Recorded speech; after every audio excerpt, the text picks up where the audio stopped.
దేశంలో అతిపెద్ద ప్రాజెక్ట్ కాళేశ్వరం. దానిపైన తెలంగాణలో ఇటు 3 పార్టీలు కూడా వాళ్ళ యొక్క రాజకీయ భవిష్యత్తు కోసం ప్రతిసారి వాడుతూనే ఉంటుంది. కాంగ్రెస్ పార్టీ అధికారంలోకి వచ్చిన తర్వాత దాంట్లో అవకతవకలు జరిగాయంటూ బీఆర్ఎస్ ప్రభుత్వం దాంట్లో స్కామ్ చేసిందంటూ అనేక కొన్ని ప్రశ్నలు తలెత్తే విధంగా తెరపైకి తీసుకొని రావడం అయితే జరిగింది. దానిపైన పీసీ ఘోష్ కమిషన్ కూడా వేయడం జరిగింది. ఆ కమిషన్ కూడా దాదాపుగా 3 నెలల పాటు సమీక్ష చేసి అక్కడున్న జరిగిన పరిస్థితులు ఏవైతే ఉంటాయో వాటిపైన నివేదిక ఇవ్వడం జరిగింది. ఆ నివేదిక అటు కేంద్ర ప్రభుత్వం సంబంధించిన ఏవైతే దర్యాప్తు సంస్థలు ఉంటాయో వాళ్ళకు కూడా ఇవ్వడం అయితే జరిగింది.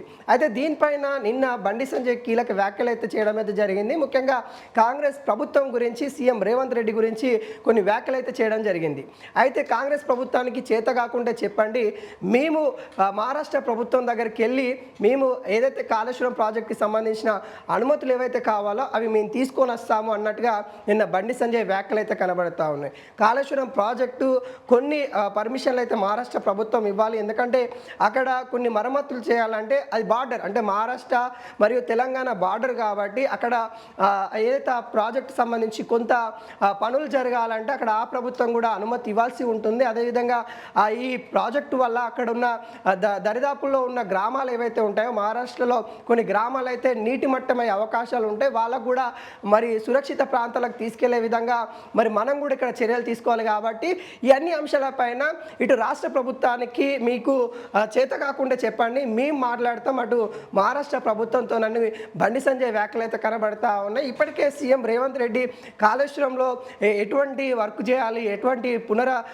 పునరుద్ధరించడానికి ఎంత బడ్జెట్ అవుతా ఉంది, అక్కడ ఎటువంటి లోపం ఉందని కూడా వాటిపైన సమీక్ష చేయడం అయితే జరిగింది. మహారాష్ట్ర ప్రభుత్వాల అపాయింట్మెంట్ కూడా కోరడం జరిగింది. అయితే అక్కడ కూడా ప్రభుత్వం కూడా ఆలోచిస్తూ ఉంది. ఇటు కాంగ్రెస్ ప్రభుత్వంతో అక్కడున్న ప్రభుత్వం కూడా మాట్లాడి చర్చలు జరగడానికి అక్కడ సిద్ధంగా ఉన్నట్టు కూడా తెలుస్తూ ఉంది. అయితే ఈ లోపే బండి సంజయ్ వ్యాఖ్యలు అయితే కొంత దుమారం రేపుతున్న పరిస్థితి కనబడతా ఉంది. అయితే ఇక్కడ కాంగ్రెస్ ప్రభుత్వమా లేకుంటే ఇటు బీజేపీ నేతలు కాకుండా తెలంగాణ ప్రజల యొక్క గుండెకాయని కూడా చెప్పవచ్చు. ఎందుకంటే చాలా ఎకరాలకి నీళ్లు పారే విధంగా కాళేశ్వరం ప్రాజెక్ట్ని గత ప్రభుత్వం తీసుకొని వస్తుందని చెప్పాం. కానీ 2 పిల్లలు కుంగిపోవడము, ఆ ప్రాజెక్టు ఇబ్బందికరంగా రావడము, ఈ అంశాలపైన కూడా రాజకీయంగా వాడుకుంటున్నారు. కానీ ప్రజలకు ఉపయోగకరంగా ఏ పార్టీ కూడా చేయట్లని కూడా ప్రజలు రాజకీయ నాయకులకు వ్యతిరేకంగా మాట్లాడుతున్న పరిస్థితి కనబడుతుంది.